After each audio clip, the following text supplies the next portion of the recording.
আগামী দিনের কান্ডারি যিনি আমাদের সারা বাংলাদেশ আলোড়ন সৃষ্টি করেছে, শুধু বাংলাদেশ না দাঁড়ানো আছেন, দয়া করে আপনারা স্টেজটা ছেড়ে দেন।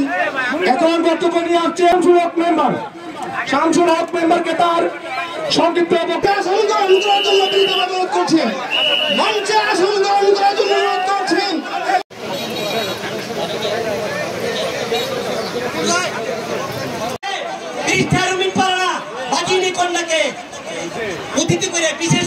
নেতৃবৃন্দ, আমি শুধু একটি কথার বিষয়ে একটু আলোচনা করে আমার বক্তব্য শেষ করব যে আগামী দিনে শেখ মুজিবুর ওই সময় দেশ রণাঙ্গনে তাই মোদি বলে কি জানেন, বক্তব্য শেষ করছি।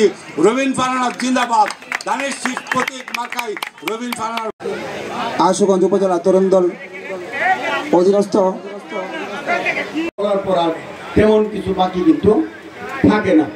তারপরে বলতে হয় আমরা একটা জিনিস মতন এই তৃণমূল পর্যায়ে এত ভালো ভালো বক্তা আছে, তারা এত গুরুত্বপূর্ণ বক্তব্য রাখতে পারে। আমি আপনাদের কাছে আমার আবেদন থাকবে, আমাদের দুর্দিন কিন্তু শেষ হয়ে যায় নাই, এখনো কিন্তু আমরা ভোট দিতে পারি নাই।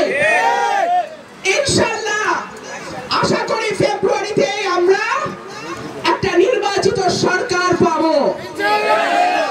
ইনশাআল্লাহ আশা করি ফেব্রুয়ারিতে আপনাদের ভোটে ইনশাআল্লাহ বিএনপি সরকার গঠন করবে।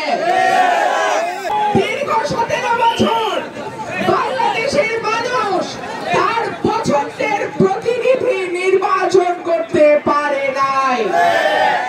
আমার প্রিয় ভাইরা, দেশনেত্রী, তিনবারের সাবেক প্রধানমন্ত্রী, বিএনপির চেয়ারপারসন বেগম খালেদা জিয়া, বিএনপির অ্যাক্টিং চেয়ারম্যান আগামী রাষ্ট্রনায়ক জনাব তারেক রহমান থেকে শুরু করে বিএনপির মহাসচিব, বিএনপির স্ট্যান্ডিং কমিটির মেম্বার, বিএনপির কেন্দ্রীয় কমিটির সদস্য, এমনকি বিএনপির ওয়ার্ড লেভেলের কর্মীর বিরুদ্ধেও শত শত মামলা হয়েছে।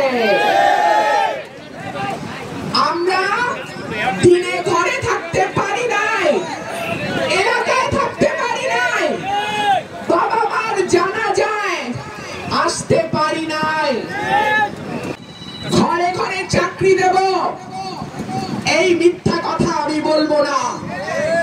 কিন্তু আমি আমার যুবক ভাইদের, আমার তরুণ ভাইদেরকে নানা রকম প্রশিক্ষণের ব্যবস্থা করে তারা যাতে নিজের আয় নিজে করতে পারে সেই ব্যবস্থা আমি করে দেব ইনশাআল্লাহ।